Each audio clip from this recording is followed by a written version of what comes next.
تو میں بار بار جو چیختا رہتا ہوں نا کہ شادی بھی انسان کی روٹی کی طرح بنیادی ضرورت ہے, ذہن میں رکھو, یہ روٹی کی طرح بنیادی ضرورت ہے, پراٹھے کی طرح بنیادی ضرورت ہے, انڈے مچھلی کی طرح, جیسے ڈاکٹر کہتے ہیں نا انڈا کھاؤ, مچھلی کھاؤ, روٹی کھاؤ, یہ کھاؤ, وہ کھاؤ, ایسے ہی ڈاکٹر کہتے نہیں ہے لیکن کہنا چاہیے. جب بالغ ہو جائے تو فوراً شادی کرو, اس لیے کہ آپ کو جیسے روٹی کی بھوک لگ رہی ہے, شادی کی بھوک اس سے ڈبل لگتی ہے.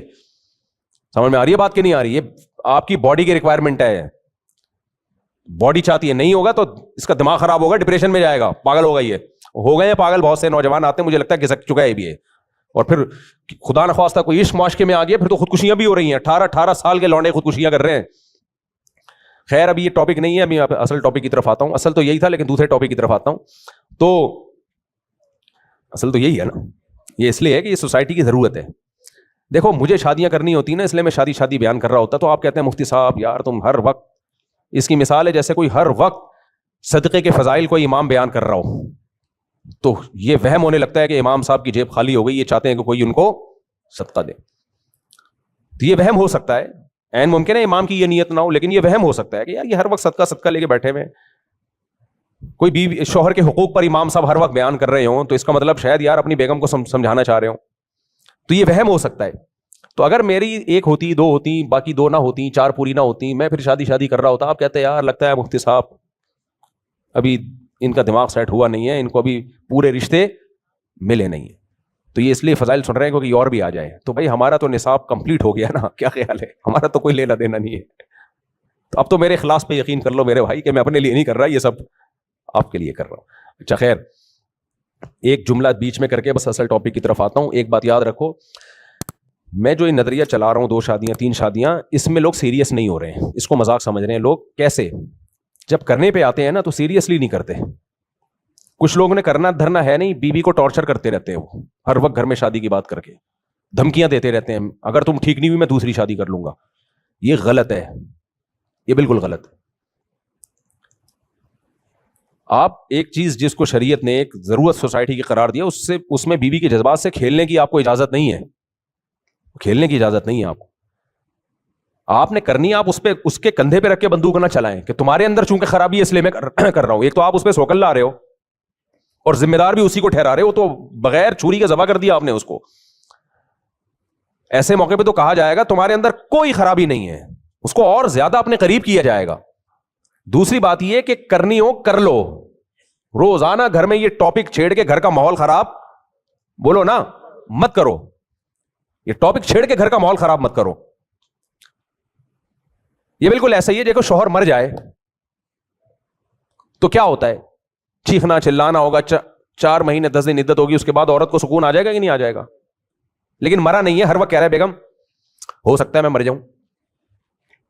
بولو نا, بیگم ہو سکتا ہے میں مر جاؤں. کہہ رہی کیا ہوا, کینسر ہو گیا؟ نہیں کینسر تو نہیں ہے, ہو سکتا ہے ہو جائے. یہ کیا کر رہے ہو آپ؟ آپ کو ہونا اس کو ہو جائے گا. یہ چل رہا ہے مارکیٹ میں. شوہر جب دوسری شادی کرتا ہے بیوی کے لیے وہ ایسا ہی ہوتا ہے جیسے مر گیا, بیوہ ہو گئی, یعنی ایک غم پہنچتا ہے اس کو. لیکن اس کے بعد آہستہ آہستہ نارملائز ہو جاتی ہے چیزیں اگر وہ صبر کرنا چاہے. لیکن یہ جو ٹارچر ہے نا, میں کر رہا ہوں, رشتہ آیا ہوا ہے, آج مجھے اپنی کلیگ پسند آ گئی ہے اور میں جا رہا ہوں رشتہ دیکھنے کے لیے. اچھا تم چائے نہیں بنا رہی ٹائم پہ, کر لوں دوسری, لے آؤں. یہ کیا کر رہے ہو یار تم؟ مجھے بد دعائیں دلوا رہے ہو. اپنی بیٹیوں کا, اپنی بہنوں کا سوچو. تمہارے داماد تمہارے ساتھ یہ سلوک کرنا شروع, ہر وقت آپ تمہاری بیٹی کو ایک ٹارچر کرنا شروع کر دیں, تو یہ انسان کے بچے بنو میرے بھائی. تو ایک چیز ہے اس کو ہم سیریسلی بیان کر رہے ہیں, کبھی کبھار تھوڑا بہت ہنسی مذاق بھی ہو جاتا ہے, لیکن وہ شریعت کا جو فلسفہ ہے وہ بہت وہ میچور لوگوں کے لیے, چھچورے لوگوں کے لیے بولو نہیں ہے, وہ مذاق بنانے والوں کے لیے نہیں ہے وہ. تو اس لیے کرنا ہو کریں, ضرور ہے, تم ترغیب دیتے ہیں کریں بھائی. پہلی بات یہ الگ گھر لے کے دیں اس کو, اسی گھر میں نہیں آئے گی. آدھا بیان سنتے ہیں کم وقت, آدھا سنتے نہیں ہیں.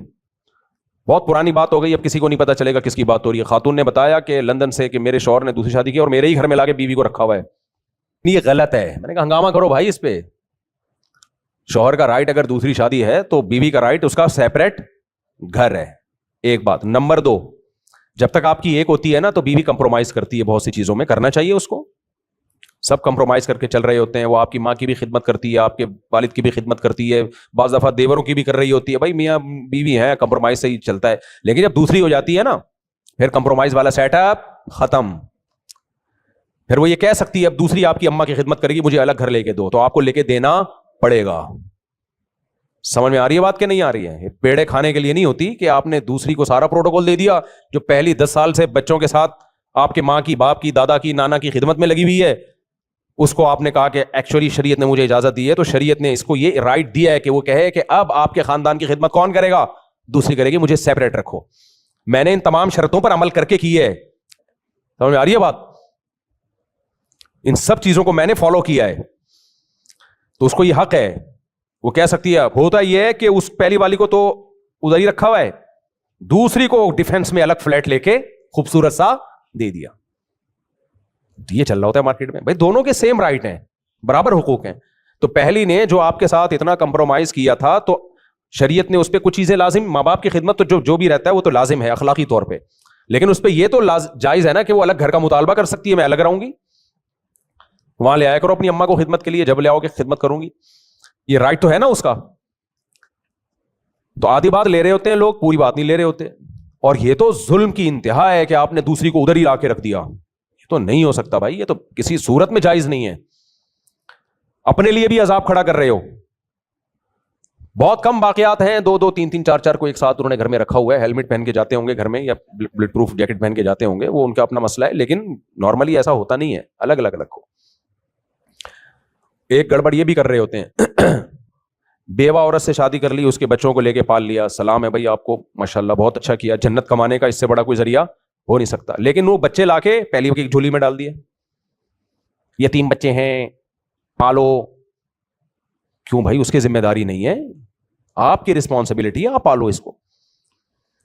بعض یہ بھی کر رہے ہوتے ہیں, پال تو نہیں رہے لیکن لاتے ہیں اس کو پہلی والی کے گھر میں. بھائی پہلی والی کے گھر میں آپ دوسری کے بچوں کو زبردستی بولو نہیں لا سکتے, نہیں لا سکتے آپ. کیونکہ جس عورت کی باری ہوتی ہے نا, بیوی کی باری ہوتی ہے, وہ چاہتی ہے مجھے شوہر پوری توجہ کے ساتھ ملے. پھلتر کی طرح 2 4 آپ چپکا کے لاؤ گے نا بچے, اس کو پتا ہے یہ ادھر توجہ رکھے گا. نہیں یاری میرا خیال ہے بات.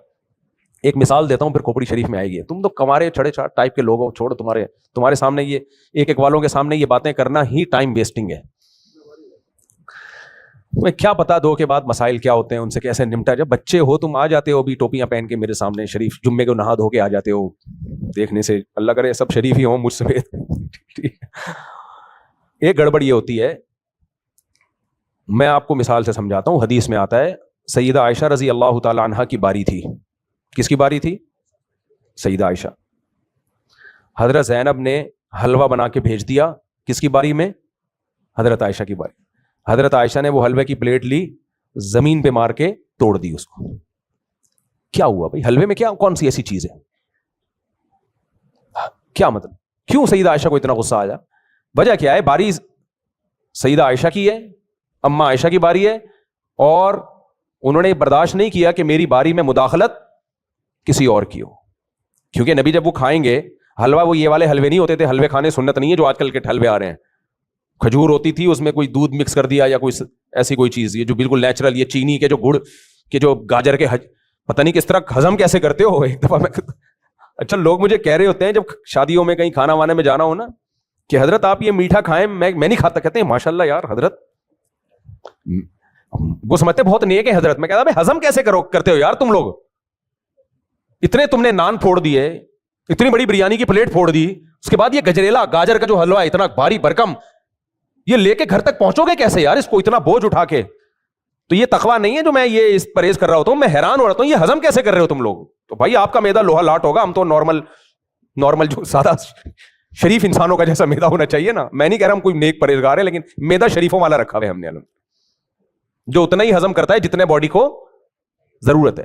دنیا سے پھوڑ رہے ہوتے ہیں یار, اتنا پھوڑ پھاڑ کے, کتنی اسٹیمنا. ایک صاحب کو تو میں نے دیکھا یار, آج کل شادیوں میں 4 5 قسم کے میٹھے ہو گئے ہیں, 4 5 قسم کے میٹھے پھوڑے انہوں نے پورا کھانا کھانے کے بعد, اور پورے بھر بھر کے. مجھے کہہ رہے ہیں آپ بھی کھائیں نا. میں نے کہا میرے اندر طاقت ہی نہیں ہے بھائی, میں نہیں کھا سکتا یار.